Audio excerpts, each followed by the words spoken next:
नमस्कार, आप देख रहे हैं एएमजी न्यूज। आपके साथ मैं नीला। शहर और आसपास की खबरों को लेकर हम हाजिर हैं। शुरू करेंगे प्रमुख खबरों से।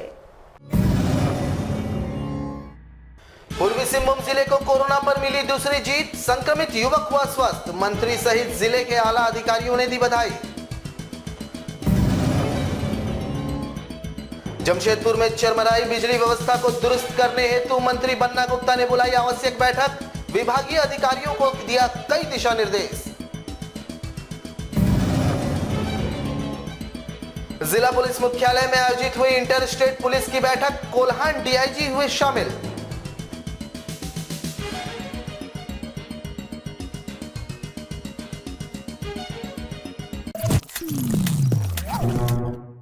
अब खबरें विस्तार से।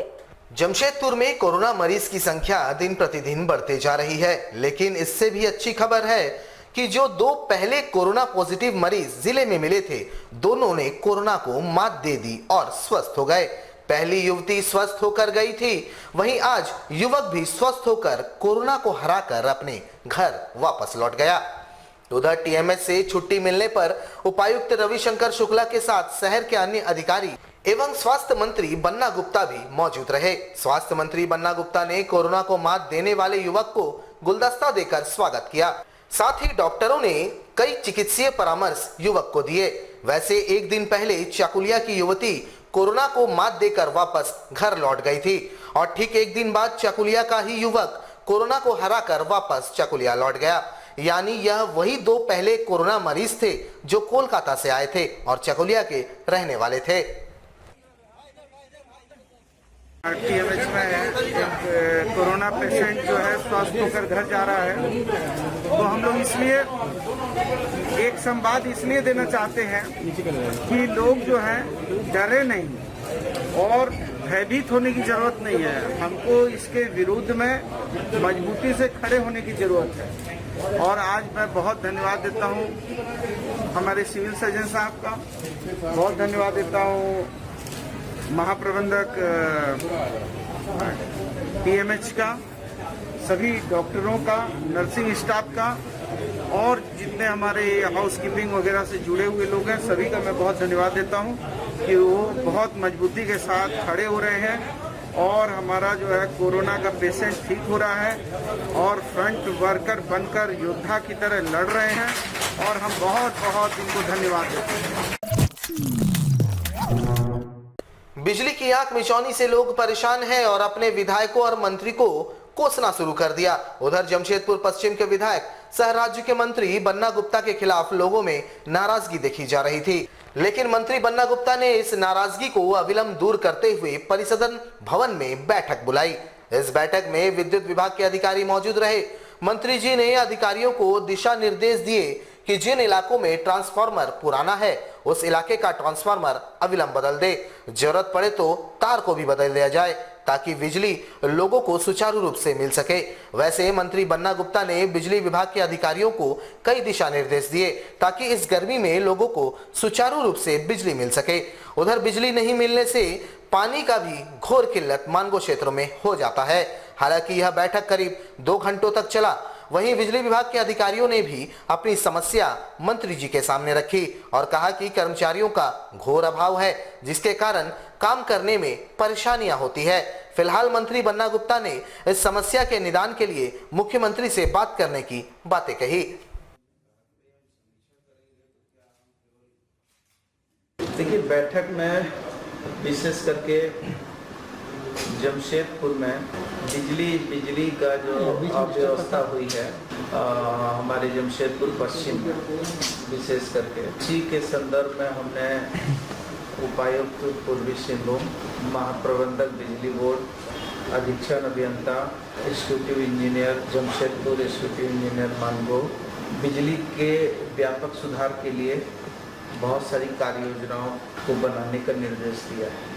कुछ बिजली के बड़े काम भी करने हैं और कुछ बिजली के छोटे छोटे कामों के चलते हुए बिजली बाधित हो रही है। जैसे बहुत सारे ट्रांसफार्मर में करीबन 225 ट्रांसफार्मर ऐसे हैं जिसमें एबी स्विच नहीं लगा है, तो हमने कहा है कि इमीडिएट एबी स्विच लगाने के लिए और हमने कहा कि जो एजेंसियों को जो काम दिया गया था उस काम की जो सीमा थी कि काम चालू कब करना था और काम का समापन कब होना था और उन्होंने काम कितना किया है उसकी प्रगति रिपोर्ट क्या है, इसका भी हमने अधिकारियों से इस पर भी चर्चा किया।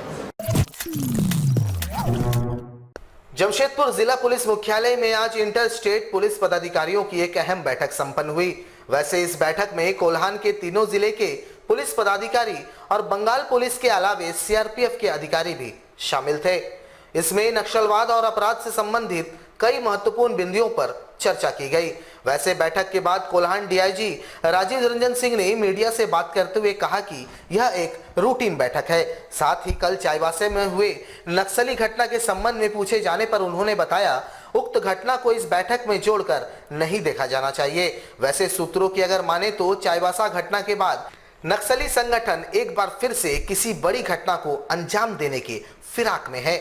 ऐसे में दोनों राज्यों की पुलिस अलर्ट मोड पर है। ये एक्चुअली एक क्वार्टरली मीटिंग है, इंटर स्टेट हम लोग का बैठक है सीआरपीएफ और जिला पुलिस के बंगाल के साथ एक बैठक नहीं, एक बैठक है जो रूटीन बैठक है बंगाल और हमारे साथ एक रूटीन बैठक। चाईबासा के नक्सली घटना से इसको कोई लेना देना नहीं। एहतियात के तौर पे एक बंगाल और इसका कोऑर्डिनेशन कमेटी की एक बैठक है जिसमें कि बंगाल के सारे लोग हैं और हम लोग हैं। ये एक रूटीन बैठक है। वैश्विक संकट के इस दौर में जमशेदपुर जिला प्रशासन की ओर से एक अनोखी पहल शुरू की गई। जिले के उपायुक्त रविशंकर शुक्ला ने आज कदमा स्थित क्वारंटाइन सेंटर का निरीक्षण किया और वहां रह रहे लोगों के बीच होम्योपैथिक दवा आर्सेनिक 30 की गोलियां दी। गौरतलब हो कि भारत सरकार के आयुष मंत्रालय ने इस दवा को लेने की सलाह दी है। यह दवा शरीर के रोग प्रतिरोधक क्षमता को बढ़ाती है। क्वारंटाइन सेंटर में रह रहे लोगों की इम्यूनिटी सिस्टम को बढ़ाने हेतु इस दवा को दिया गया। उपायुक्त ने कहा कि यह दवा हर क्वारंटाइन सेंटर पर शुरू कर दी जाएगी। उन्होंने कहा कि यह दवा लेने से लोगों की इम्यूनिटी बढ़ने में सहायक साबित होगी, जिसको लेकर जिले के सभी क्वारंटाइन सेंटर में इस दवा का वितरण किया जाएगा। यह दवा बीमारी ठीक होने के लिए नहीं बल्कि लोगों के इम्यूनिटी को बढ़ाने के लिए दिया जा रहा है। वहीं मौके पर मौजूद सिंहभूम होम्योपैथिक मेडिकल कॉलेज के प्रोफेसरों ने कहा कि बिना किसी चिकित्सीय सलाह के दवा को नहीं लेना चाहिए, क्योंकि सभी व्यक्ति के रोग प्रतिरोधक क्षमता अलग अलग होती है। यह दवा रोग प्रतिरोधक क्षमता को बढ़ाती है और चिकित्सीय परामर्श के बाद ही इस दवा को लेनी चाहिए। होम्योपैथी की दवा है जिसको कि आयुष विभाग के द्वारा और राज्य सरकार के द्वारा प्रिस्क्राइब किया गया है। रोग प्रतिरोधक क्षमता को बढ़ाने के लिए इसको प्रिस्क्राइब किया गया है और हम लोगों ने इसकी शुरुआत की है हमारे क्वारंटाइन सेंटर में जो लोग हैं उनको डिस्ट्रीब्यूट करके, ताकि उनकी रोग प्रतिरोधक क्षमता बढ़ सके। यहाँ पर यह भी स्पष्ट करना आवश्यक है कि ये किसी तरह से ऐसा नहीं है कि ये इलाज है इस बीमारी का। ये एक एडेड सपोर्ट और प्रतिरोधक क्षमता को बढ़ाने के कार्य में आ सकता है। इसके लिए हम लोग इसका प्रचार प्रसार कर रहे हैं और इसका होम्योपैथिक का आर्सेनिक 30 है हम लोग दे रहे हैं एक्चुअल बॉडी के रेजिस्टेंस पावर को बढ़ाने के लिए, और इससे विश्वास है, लोगों में विश्वास पैदा हो कि हमारी जो बीमारी है इसके लेने से हम उसको रोक सकते हैं, इसका प्रोटेक्शन शक्ति हमारी शरीर में बढ़ेगी, इसलिए हम लोग दे रहे हैं। और बीमार होने का सबसे बड़ा कारण होता है कि मानसिक डर, उस डर को हम दूर करना चाहते हैं। हम उसे विश्वास दिलाना चाहते हैं कि आपके शरीर में इतनी क्षमता है कि आप उस बीमारी से लड़ सकते हो। उस क्षमता को बढ़ाने के लिए हम इस दवा का प्रयोग कर रहे हैं। ये दवा मार्केट में अवेलेबल है, बिल्कुल अवेलेबल है, लेकिन हम आम नागरिक को ऐसा सलाह नहीं देंगे कि बिना किसी चिकित्सक के सलाह का उल्लेख, क्योंकि हर आदमी की इम्यूनिटी पावर, शारीरिक क्षमता अलग अलग है। उसमें क्या क्षमता है वो एक चिकित्सक ही उसका आकलन करके उसका डोज निर्धारण करता है। चिकित्सक की सलाह अवश्य ले, लेकिन दवा को ग्रहण करे अपने परिवार के बीच में चिकित्सक की सलाह। देश में कोरोना संकट के बीच लॉकडाउन जारी है। इन सब के बीच जमशेदपुर के निजी शिक्षण संस्थान की मनमानी अब चरम सीमा पर पहुंच गई है। आपको बता दें कि पहले निजी शिक्षण संस्थानों द्वारा अभिभावकों को फीस जमा किए जाने के लेकर परेशान किया गया और अब स्कूलों के शिक्षकों को जबरन स्कूल आकर हाजिरी बनाए जाने को लेकर दबाव बनाया जा रहा है। वैसे ताजा मामला बिष्टुपुर स्थित मोतीलाल नेहरू पब्लिक स्कूल का है, जहां स्कूल प्रबंधन द्वारा स्कूलों के शिक्षकों द्वारा वेतन मांगे जाने के बाद उन्हें स्कूल आकर अटेंडेंस बनाने का फरमान सुना दिया गया। इसको लेकर सुबह से ही शिक्षक स्कूल पहुंचने लगे। इन सब के बीच बिष्टुपुर थाना पुलिस को जैसे ही सूचना मिली, मौके पर पुलिस पहुंची और मामले की छानबीन में जुट गई। हालांकि इस संबंध में स्कूल प्रबंधन की ओर से कुछ भी बताने से साफ इनकार कर दिया गया है। वहीं शिक्षक भी खुलकर सामने नहीं आ रहे हैं। इन सब के बीच पुलिस मामले की छानबीन में जुटी है।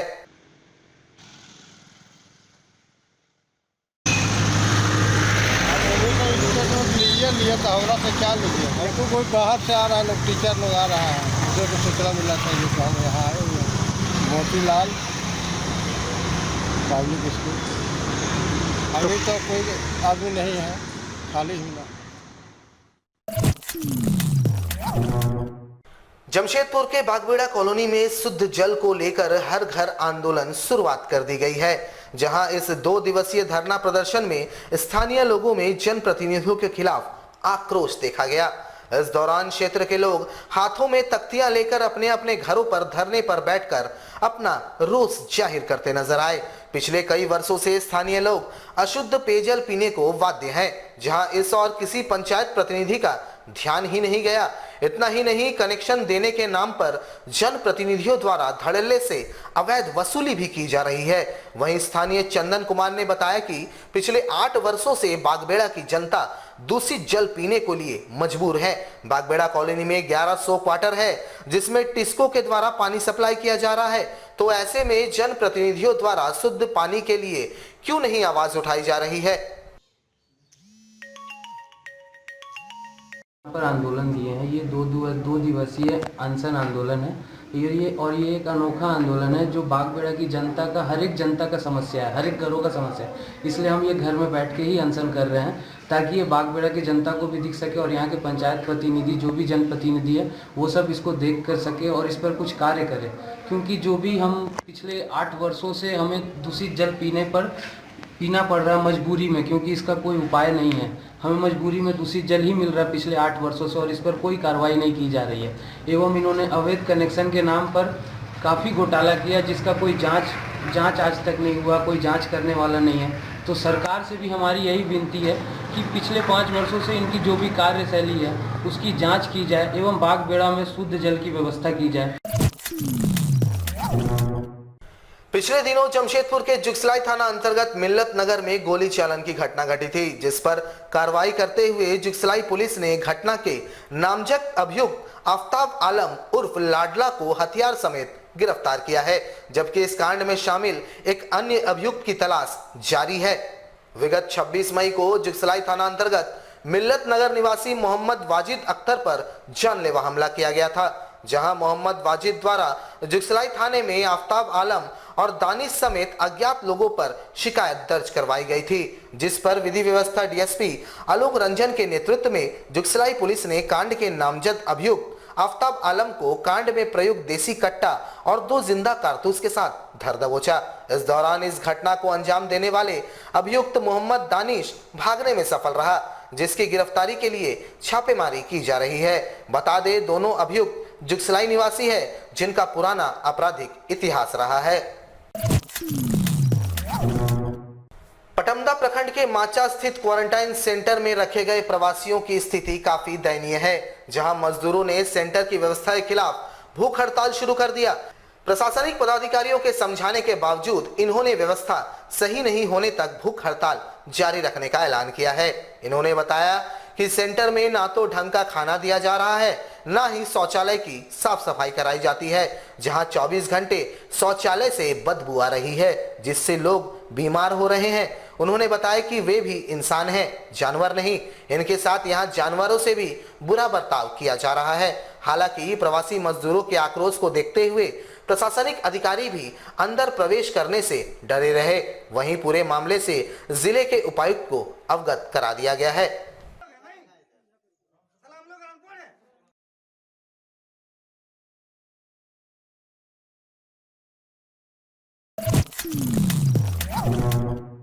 लॉकडाउन के बीच जरूरतमंदों की मदद का सिलसिला जारी है। जमशेदपुर जिला परिषद उपाध्यक्ष राजकुमार सिंह द्वारा सर्किट हाउस के आउट हाउस में रहने वाले करीब 100 परिवारों के बीच खाद्य सामग्री का वितरण किया गया।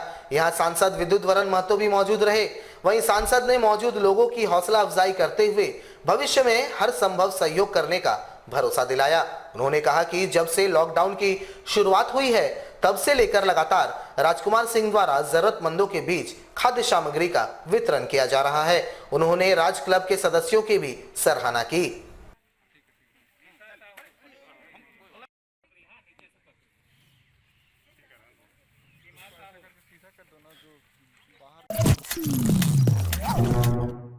हमारे साथ लगातार जुड़े रहने के लिए आप हमें YouTube पर जरूर सब्सक्राइब करें। आज के लिए बस इतना ही। कल आपसे फिर मिलेंगे कुछ नई खबरों के साथ। तब तक के लिए AMG न्यूज की पूरी टीम को दीजिए इजाजत। नमस्कार।